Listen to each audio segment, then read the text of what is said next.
ਵਾਹਿਗੁਰੂ ਜੀ ਕਾ ਖਾਲਸਾ ਸ੍ਰੀ ਵਾਹਿਗੁਰੂ ਜੀ ਕੀ ਫਤਿਹ। ਗੁਰੂ ਨਾਨਕ ਪਾਤਸ਼ਾਹ ਨੇ ਨਿਰੰਕਾਰ ਨੇ ਇਨਸਾਨ ਨੂੰ ਬਹੁਤ ਕੁਝ ਦਿੱਤਾ ਹੈ। ਨਿਰੰਕਾਰ ਨੇ ਜਦੋਂ ਧਰਤੀ ਤੇ ਇਨਸਾਨ ਨੂੰ ਪੈਦਾ ਕੀਤੇ ਤੇ ਉਸ ਨੂੰ ਰਿਜ਼ਕ ਵੀ ਉਹਦੇ ਨਾਲ ਦਿੱਤਾ ਹੈ, ਉਸ ਦਾ ਜੀਵਨ ਵੀ ਉਸ ਨੂੰ ਨਾਲ ਦਿੱਤਾ ਹੈ। ਔਰ ਕਲਯੁਗ ਦੇ ਵਿੱਚ ਗੁਰੂ ਨਾਨਕ ਪਾਤਸ਼ਾਹ ਨੇ 10 ਜਾਮਿਆਂ ਦੇ ਵਿੱਚ ਇੱਕ ਐਸਾ ਗਿਆਨ ਦਾ ਸਾਗਰ ਸਾਡੀ ਝੋਲੀ ਪਾਇਆ ਹੈ, ਜਿਸ ਨੂੰ ਪੜ੍ਹ ਕੇ ਇਨਸਾਨ ਵਿਦਵਾਨ ਤੇ ਬੰਦਾ ਹੀ ਬਣਦਾ ਹੈ, ਗੁਰੂ ਦਾ ਰੂਪ ਹੋ ਜਾਂਦਾ ਹੈ।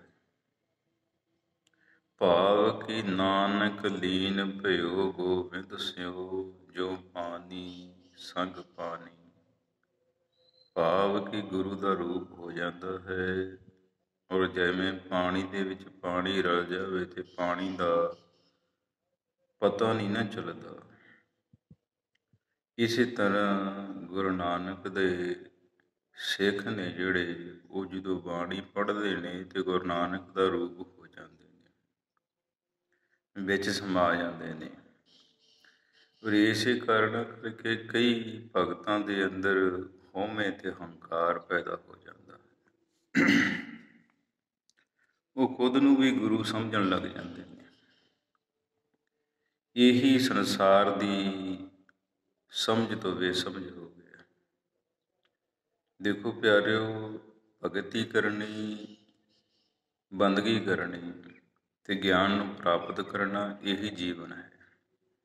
ਤੇ ਜੇ ਗਿਆਨ ਪ੍ਰਾਪਤ ਕਰਕੇ ਅਸੀਂ ਹੰਕਾਰ ਕਰਾਂਗੇ, ਸੰਸਾਰ ਨੂੰ ਨੀਚਾ ਦਿਖਾਵਾਂਗੇ, ਖੁਦ ਵੱਡੇ ਬਣਾਂਗੇ, ਤੇ ਫਿਰ ਅਸੀਂ ਗੁਰੂ ਨਾਲੋਂ ਬੇਮੁਖ ਹੋ ਜਾਵਾਂਗੇ। ਤੇ ਫਿਰ ਜਨਮਾਂ ਜਨਮਾਂ ਦੇ ਵਿਯੋਗ ਸਾਨੂੰ ਲੱਗ ਜਾਣਗੇ। ਬੇਮੁਖ ਹੋਇਆ ਰਾਮ ਸੇ ਲਗਨ ਜਨਮ ਵਿਯੋਗ।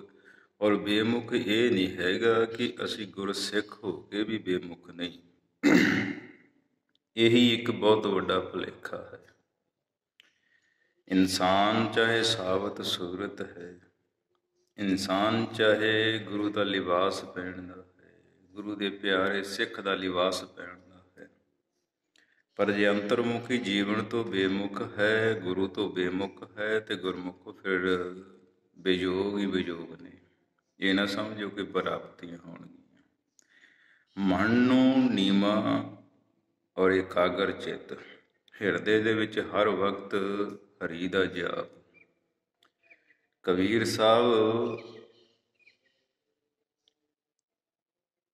ਇੱਕ ਸਾਸ ਗਰਾਸ ਵੀ ਨਹੀਂ ਵਿਸਰਨਾ ਚਾਹੁੰਦੇ ਸਨ। ਕਈ ਵਾਰ ਨਲਕੀ ਦੇ ਵਿੱਚ ਧਾਗਾ ਪਾਉਂਦਿਆਂ ਵੀ ਜੀਭ ਨੂੰ ਰੋਕਣਾ ਪੈ ਜਾਂਦਾ ਸੀ, ਕਿਉਂਕਿ ਥੁੱਕ ਲਾ ਕੇ ਵੱਟ ਦੇ ਕੇ ਨਲਕੀ 'ਚ ਉਤਨਾ ਟਾਈਮ ਵੀ ਅਗਰ ਜੇ ਵਿਸਰ ਜਾਵੇ ਤੇ ਕਬੀਰ ਨੂੰ ਉਹ ਚੰਗਾ ਨਹੀਂ ਸੀ ਲੱਗਦਾ।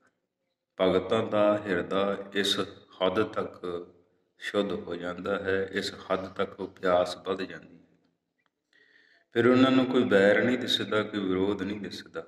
ਉਹ ਤੇ ਸਾਰੇ ਸੰਸਾਰ ਦੇ ਮਾਲਕ ਬਣ ਜਾਂਦੇ, ਸਾਰੇ ਸੰਸਾਰ ਦਾ ਉਹਨਾਂ ਨੂੰ ਭੇਤ ਪੈ ਜਾਂਦਾ। ਸਮਝ ਲੱਗ ਜਾਂਦੀ ਹੈ ਵੀ ਸਾਰੀ ਸ੍ਰਿਸ਼ਟੀ ਨਿਰੰਕਾਰ ਦੀ ਬਣਾਈ ਹੈ, ਇਕੱਲਾ ਮੈਂ ਹੀ ਹਾਂ ਜੋ ਅਜਾਈ ਤੁਰਿਆ ਫਿਰਦਾ ਹਾਂ। ਇਕੱਲਾ ਇਨਸਾਨ ਹੀ ਹੈ ਜਿਸ ਦੀ ਕੋਈ ਲਗਾਮ ਨਹੀਂ। ਇਸੇ ਕਰਕੇ ਇਨਸਾਨ ਦੁੱਖਾਂ ਦੇ ਦਰਦਾਂ ਦੇ ਘੋਲ ਵਿੱਚ ਘੁਲਿਆ ਰਹਿੰਦਾ। ਗੁਰਮੁਖੋ, ਜੇ ਸਾਨੂੰ ਜੀਵਨ ਮਿਲਿਆ ਤੇ ਸਾਨੂੰ ਰਿਜ਼ਕ ਵੀ ਮਿਲੇ। ਐਸੀ ਗੱਲ ਨਹੀਂ ਜੇ ਸਾਨੂੰ ਰਿਜ਼ਕ ਨਹੀਂ। ਜੀਵਨ ਕੀ ਹੈ? ਰੋਟੀ ਹੈ, ਕੱਪੜਾ ਹੈ, ਮਕਾਨ ਹੈ। ਕਰਨੀ ਤੇ ਬੰਦਗੀ ਹੈ ਨਾ, ਕਰਨਾ ਤੇ ਭਜਨ ਹੈ, ਕਰਨੀ ਤੇ ਸ੍ਰਿਸ਼ਟੀ ਦੀ ਦੇਖਭਾਲ ਹੈ ਜਿੱਥੇ ਅਸੀਂ ਪੈਦਾ ਹੋਏ। ਸਾਡੀਆਂ ਜ਼ਿੰਮੇਵਾਰੀਆਂ ਸਾਡੇ ਪਰਿਵਾਰ ਤਾਈਂ ਹੈ। ਸਾਡੀਆਂ ਜ਼ਿੰਮੇਵਾਰੀਆਂ ਜਿਸ ਘਰ ਦੇ ਵਿੱਚ ਪੈਦਾ ਹੋਏ ਹਾਂ, ਜਿਹੜੇ ਕਰਮ ਨੂੰ ਅਸੀਂ ਕਰਦੇ ਹਾਂ, ਸਾਡੇ ਬਜ਼ੁਰਗ ਕਰਦੇ ਆਏ ਹਨ, ਉਹੀ ਸਾਡਾ ਕਰਮ ਹੈ। ਅੱਜ ਹੋਇਆ ਕੀ ਹੈ, ਪੰਜਾਬ ਦੇ ਹਾਲਾਤ ਐਸੇ ਕਿਉਂ ਨੇ, ਇਹਦਾ ਇੱਕ ਨਜ਼ਰੀਆ ਤੁਹਾਡੇ ਅੱਗੇ ਸਾਹਮਣੇ ਕਰਦਾ, ਸਮਝ ਲੱਗੂਗੀ। ਕਿਉਂਕਿ ਗੁਰਮੁਖੋ ਹੁਣ ਕੋਈ ਸਿਆਣਿਆਂ ਦੀਆਂ ਗੱਲਾਂ ਸੁਣਦਾ ਨਹੀਂ। ਪਹਿਲੀ ਗੱਲ ਤੇ ਕੋਈ ਕਿਸੇ ਨੂੰ ਸਿਆਣਾ ਸਮਝਦਾ ਹੀ ਨਹੀਂ। ਜੇ ਕੋਈ ਗੱਲ ਕਿਸੇ ਦੇ ਪੱਲੇ ਵੱਜਦੀ ਹੈ, ਹੁਣ ਗੱਲਾਂ ਬੜੀਆਂ ਡੂੰਘੀਆਂ ਨੇ, ਤੁਹਾਡਾ ਬੁੱਧੀ ਤਲ ਬਿਲਕੁਲ ਡੈਡ ਹੈ, ਖਤਮ ਹੈ। ਇਹ ਗੱਲਾਂ ਦੱਸਦੀਆਂ ਤੁਹਾਡੇ ਸਿਰ ਦੇ ਉੱਪਰ ਦੀ ਟੱਪਣਗੀਆਂ। ਕੋਈ ਵਿਰਲੇ ਹੋਣਗੇ ਜਿਨ੍ਹਾਂ ਦੇ ਇਹ ਚੇਤੇ 'ਚ ਵਸਣਗੀਆਂ, ਜਿਨ੍ਹਾਂ ਦੇ ਵਸਣਗੀਆਂ ਉਹ ਇਨਸਾਨ ਹੋਣਗੇ, ਅਤੇ ਜਿਨ੍ਹਾਂ ਦੇ ਉੱਪਰ ਦੀ ਲੰਘਦੀਆਂ ਗੁਰਮੁਖੋ ਉਹ ਕਲਯੁਗ ਦੀ ਲਪੇਟ ਵਿੱਚ ਲਪੇਟੇ ਹੋਏ ਨੇ, ਉਹ ਸਮਝ ਤੋਂ ਬੇਸਮਝ ਹੋਏ ਨੇ। ਇਸੇ ਕਰਕੇ ਸਮਝ ਨਾ ਕਰੋ ਕਿ ਜਿਹੜਾ ਰਿਜ਼ਕ ਸਾਨੂੰ ਗੁਰੂ ਨੇ ਦਿੱਤਾ ਹੈ, ਜਿਸ ਘਰ ਵਿੱਚ ਅਸੀਂ ਪੈਦਾ ਹੋਏ ਹਾਂ, ਉੱਥੇ ਸਾਨੂੰ ਰਿਜ਼ਕ ਮਿਲਿਆ। ਹੁਣ ਹਰ ਇੱਕ ਨੂੰ ਰਿਜ਼ਕ ਦਿੱਤਾ ਹੈ, ਐਸਾ ਕੋਈ ਇਨਸਾਨ ਨਹੀਂ ਇਸ ਧਰਤੀ 'ਤੇ ਜਿਸ ਕੋਲ ਰਿਜ਼ਕ ਨਹੀਂ। ਪਰ ਗੱਲ ਇੱਕੋ ਹੀ ਹੈ ਗੁਰਮੁਖੋ, ਗੁਰੂ ਕਹਿੰਦਾ ਹੈ ਜੈਸੀ ਬੋਲੀ ਵੈਸਾ ਦੇਸ, ਜੈਸਾ ਦੇਸ ਵੈਸਾ ਭੇਸ। ਹੁਣ ਸਮਝਣਾ ਇਹ ਹੈ, ਸਾਡੀ ਬੋਲੀ ਕੀ ਹੈ? ਅਸੀਂ ਮਾਂ ਦੀ ਬੋਲੀ ਤੋਂ ਚੱਲਦੇ ਹਾਂ। ਮਾਂ ਦੀ ਬੋਲੀ 'ਤੇ ਸਾਡਾ ਜੀਵਨ ਹੈ, ਹਰ ਇੱਕ ਇਨਸਾਨ ਦਾ। ਮਾਂ ਦੇ ਮੁੱਖ ਦੀ ਬੋਲੀ ਕਿਹੜੀ ਹੈ? ਹੁਣ ਜੈਸੀ ਸਟੇਟ ਹੋਵੇ, ਕੰਟਰੀ ਹੋਵੇ, ਉਹਨਾਂ ਦੀ ਅਲੱਗ-ਅਲੱਗ ਭਾਸ਼ਾ ਹੁੰਦੀ ਹੈ, ਅਲੱਗ ਬੋਲੀ ਹੁੰਦੀ ਹੈ। ਹੁਣ ਗੁਰਮੁਖੋ ਪੰਜਾਬ ਦੀ ਬੋਲੀ ਗੁਰਮੁਖੀ ਹੈ, ਪੰਜਾਬੀ ਬੋਲੀ ਗੁਰਮੁਖੀ। ਗੁਰਮੁਖੀ ਭਾਵ ਗੁਰੂ ਦੇ ਮੁਖ ਦੀ ਬੋਲੀ। ਪੰਜਾਬ ਇਸੇ ਕਰਕੇ ਮਹਾਨ ਹੈ ਕਿਉਂਕਿ ਪੰਜਾਬ ਦੇ ਵਿੱਚ ਗੁਰੂਆਂ ਦਾ ਅਵਤਾਰ ਹੋਇਆ ਹੈ, ਔਰ ਗੁਰੂਆਂ ਦੀ ਰਸਨਾ ਤੋਂ ਜਿਹੜੀ ਉਚਰੀ ਹੋਈ ਬਾਣੀ ਹੈ, ਗੁਰਮੁਖੀ ਹੈ, ਉਹ ਸਾਡੀ ਮਾਂ ਬੋਲੀ ਹੈ। ਔਰ ਅਸੀਂ ਆਪਣੀ ਮਾਂ ਬੋਲੀ ਤੋਂ ਦੂਰ ਹੋਏ ਹਾਂ, ਹੋਰ ਕੋਈ ਕਾਰਨ ਨਹੀਂ। ਜਿੱਦੇ ਅਸੀਂ ਆਪਣੀ ਮਾਂ ਬੋਲੀ ਦੇ ਨੇੜੇ ਹੋ ਗਏ, ਭਾਵ ਕਿ ਸਾਨੂੰ ਸਾਡੇ ਮਾਂ ਪਿਓ ਨੇ ਜਿਹੜੇ ਅੱਗੇ ਦਾਸ ਦੇ ਹਾਣ ਦੇ ਨੇ, ਅਤੇ ਉਹਨਾਂ ਦੇ ਬੱਚੇ ਪੈਦਾ ਨੇ, ਬੱਚਿਆਂ ਦਾ ਜੀਵਨ ਹੈ, ਉਹਨਾਂ ਨੂੰ ਸਮਝਾਉਣਾ ਕਰਨਾ ਹੈ ਕਿ ਸੱਚ ਕੀ ਹੈ। ਫਰਜ਼ ਹੈ ਮਾਂ ਪਿਓ ਦਾ ਕਿ ਬੱਚਿਆਂ ਨੂੰ ਉਹ ਪੜ੍ਹਾਓ ਜੋ ਸਾਡੇ ਗੁਰੂ ਸਾਨੂੰ ਦੇ ਕੇ ਗਏ ਸੀ। ਅਸੀਂ ਆਪਣੇ ਵਜੂਦ ਨਾਲ ਟੁੱਟ ਕੇ ਤੇ ਰੁਲ ਜਾਵਾਂਗੇ, ਫਿਰ ਸਾਡੀ ਬਾਂਹ ਨਹੀਂ ਕਿਸੇ ਨੇ ਪੜ੍ਹਨੀ। ਸੰਸਾਰ ਨੂੰ ਕਲਯੁਗ ਨੇ ਰੋਲਿਆ ਹੈ, ਇਨਸਾਨ ਰੁਲ ਗਿਆ ਹੈ, ਮਾਇਆ ਦਾ ਮੋਹ ਵੱਧ ਗਿਆ, ਵਿਕਾਰਾਂ ਦੇ ਵਿੱਚ ਫਸ ਗਿਆ। ਆਹੀ ਕਾਰਨ ਹੈ ਜੀਵਨ ਦੀਆਂ ਦੁਖਾਂਤਾਂ ਦਾ। ਹੁਣ ਸਮਝਣਾ ਅਸੀਂ ਹੈ, ਅਸੀਂ ਕਿਸ ਰਾਹ ਜਾਣਾ ਹੈ। ਦਾਸ ਦਾ ਤੇ ਯਤਨ ਹੈ ਕਿ ਤੁਸੀਂ ਆਪਣੇ ਵਜੂਦ ਨਾਲ ਜੁੜੋ, ਆਪਣੇ ਗੁਰੂਆਂ ਦੇ ਨਾਲ ਜੁੜੋ, ਆਪਣੀ ਅਸਲੀਅਤ ਨਾਲ ਜੁੜੋ। ਗੁਰਮੁਖੋ ਧੱਕਾ ਕਿਸੇ ਨਾਲ ਹੀ ਨਹੀਂ ਕੋਈ ਕਰ ਸਕਦਾ। ਦਾਸ ਆਪਣੇ ਸਰੀਰ ਨਾਲ, ਆਪਣੇ ਆਪ ਨਾਲ ਧੱਕਾ ਕਰ ਸਕਦਾ ਹੈ, ਕਿਸੇ ਨਾਲ ਤੇ ਨਹੀਂ ਕਰ ਸਕਦਾ।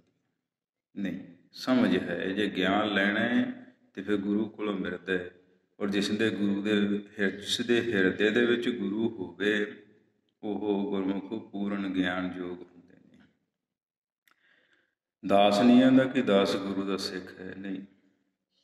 ਦਾਸ ਤੇ ਇੱਕ ਕਿਸਾਨ ਦਾ ਪੁੱਤਰ ਹੈ, ਬਸ। ਜਿਤਨੀ ਕੁ ਝੋਲੀ ਦਾਸ ਦੇ ਝੋਲੀ ਦੇ ਵਿੱਚ ਜਿਤਨਾ ਕੁ ਗੁਰੂ ਨੇ ਪਾਇਆ ਹੈ, ਉਹਨੂੰ ਵੰਡਣਾ ਦਾਸ ਦਾ ਫਰਜ਼ ਹੈ। ਉਹ ਵੰਡ ਰਿਹਾ ਹਾਂ, ਲੈਣਾ ਨਾ ਲੈਣਾ ਇਹ ਤੁਹਾਡੀ ਮਰਜ਼ੀ ਹੈ, ਤੁਹਾਡੀ ਸਮਝ ਹੈ। ਦਾਸ ਦਾ ਤਾਂ ਯਤਨ ਹੈ। ਰਿਜ਼ਕ ਦਿੱਤਾ ਹੈ। ਹੁਣ ਅੱਜ ਬੋਲੀ ਬਦਲੀ ਹੈ ਗੁਰਮੁਖੋ, ਵਿਦੇਸ਼ੀ ਬੋਲੀ ਹੈ ਨਾ ਜਿਹੜੀ ਅੰਗਰੇਜ਼ੀ ਬੋਲੀ, ਇਹ ਰਾਖਸ਼ ਬੁੱਧ ਦੀ ਬੋਲੀ ਹੈ, ਰਾਖਸ਼ ਬੁੱਧ।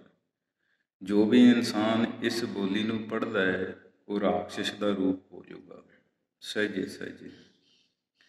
ਉਹ ਆਪਣੇ ਨਾਲ ਟੁੱਟੂਗਾ, ਆਪਣੇ ਆਪ ਨਾਲ ਟੁੱਟੂਗਾ, ਇੱਕ ਦਿਨ ਇਕੱਲਾ ਰਹਿ ਜਾਏਗਾ, ਔਰ ਫਿਰ ਉਸ ਨੂੰ ਹੰਕਾਰ ਚੜ੍ਹੇਗਾ, ਇਤਨਾ ਚੜ੍ਹੇਗਾ ਕਿ ਗੁਰਮੁਖੋ ਹਰ ਇੱਕ ਨੂੰ ਆਪਣਾ ਗੁਲਾਮ ਬਣਾਉਣ ਦੀ ਸੋਚੇਗਾ। ਕਿਉਂਕਿ ਇਹ ਬੁੱਧ ਹੈ ਜਿਹੜੀ, ਇਹ ਬੁੱਧ ਮਾਇਆ ਨੂੰ ਇਕੱਠੀ ਕਰਦੀ ਹੈ, ਸੰਸਾਰ ਦੀ ਕਾਰ ਨੂੰ ਇਕੱਠੀ ਕਰਦੀ ਹੈ, ਸ਼ਾਤਰ ਬੁੱਧ ਹੈ। ਔਰ ਗੁਰਮੁਖੀ ਹੈ ਜਿਹੜੀ, ਇਹ ਗੁਰਮੁਖੋ ਇਕੱਠਾ ਨਹੀਂ ਕਰਦੀ, ਇਹ ਵਰਤਾਉਂਦੀ ਹੈ। ਉਹ ਗੁਰਮੁਖੀ ਰਾਜਿਆਂ ਦੀ ਬੋਲੀ ਹੈ, ਰਾਜ ਭਾਗ ਦੀ ਬੋਲੀ ਹੈ। ਇਹ ਸਿਰਫ ਦੇਣਾ ਜਾਣਦੀ ਹੈ, ਲੈਣਾ ਨਹੀਂ ਜਾਣਦੀ। ਕਿਸੇ ਤੋਂ ਖੋਹਣਾ ਨਹੀਂ ਜਾਣਦੀ, ਇਹ ਵੰਡਣਾ ਜਾਣਦੀ ਹੈ। ਇਸੇ ਕਰਕੇ ਜੋ ਇਨਸਾਨ ਗੁਰਮੁਖੀ ਪੜ੍ਹਨਗੇ, ਗੁਰਮਤਿ ਨਾਲ ਜੁੜਨਗੇ, ਉਹਨਾਂ ਦਾ ਜੀਵਨ ਸੰਸਾਰ ਵਿੱਚੋਂ, ਸ੍ਰਿਸ਼ਟੀ ਵਿੱਚੋਂ ਸਭ ਤੋਂ ਉੱਚਾ ਹੋਵੇਗਾ, ਸੁੱਚਾ ਹੋਵੇਗਾ। ਭੈ ਤੋਂ ਮੁਕਤ ਨੇ ਗੁਰਮੁਖੋ, ਹਰ ਬੇਗਾਰ ਤੋਂ ਮੁਕਤ ਨੇ। ਗੁਰੂ ਆਪ ਕਰਦਾ ਹੈ, ਇਨਸਾਨ ਦੀ ਕੀ ਮਜਾਲ ਹੈ। ਸਾਡੀ ਸੋਚ ਦਾ ਕੇਂਦਰ ਗੁਰੂ ਦੇ ਹੱਥ ਵਿੱਚ ਹੈ। ਜਿਤਨੀ ਕੁ ਅਸੀਂ ਪ੍ਰਾਪਤੀ ਕਰਾਂਗੇ ਗੁਰੂ ਦੀ, ਉਤਨਾ ਕੁ ਸਾਡਾ ਜਿਹੜਾ ਸੋਚ ਦਾ ਕੇਂਦਰ ਹੈ ਉਹ ਵੱਡਾ ਹੋ ਜਾਵੇਗਾ। ਔਰ ਜਿੱਡੀ ਵੱਡੀ ਸੋਚ ਓਡਾ ਵੱਡਾ ਜੀਵਨ ਹੈ ਗੁਰਮੁਖ। ਸਮਾਂ ਨਹੀਂ ਇਜਾਜ਼ਤ ਦਿੰਦਾ, ਵਿਚਾਰਾਂ ਸਹਿਜੇ ਸਹਿਜੇ। ਦਾਸ ਦੀਆਂ ਜਿਤਨੀਆਂ ਵੀ ਵਿਚਾਰਾਂ ਨੇ ਉਹ ਸਾਰੀਆਂ ਤੁਸੀਂ ਸਹਿਜੇ ਸਹਿਜੇ ਸੁਣਨੀਆਂ ਨੇ। ਲੜੀਵਾਰ ਸੁਣ ਲਿਓ, ਦੁਬਾਰਾ ਸ਼ੁਰੂ ਕਰਕੇ ਸੁਣ ਲਿਓ। ਤੁਹਾਡਾ ਜੀਵਨ ਨਿੱਤ ਸੁਣਨ ਨਾਲ ਬਦਲੇਗਾ। ਨਿੱਤ ਦਾਸ ਦੀਆਂ ਵਿਚਾਰਾਂ ਨੂੰ ਜਿਹੜਾ ਸੁਣੇਗਾ ਨਾ, ਨਿੱਤ ਜੀਵਨ ਬਦਲੇਗਾ। ਇਹ ਸ਼ਬਦ ਉਹ ਨੇ, ਦਾਸ ਦੇ ਸ਼ਬਦ ਨਹੀਂ, ਇਹ ਦਾਸ ਨੂੰ ਪ੍ਰਾਪਤ ਹੋਏ ਸ਼ਬਦ ਨੇ। ਸੋ ਇਤਨੀ ਹਾਜ਼ਰੀ ਪ੍ਰਵਾਨ। ਵਾਹਿਗੁਰੂ ਜੀ ਕਾ ਖਾਲਸਾ, ਵਾਹਿਗੁਰੂ ਜੀ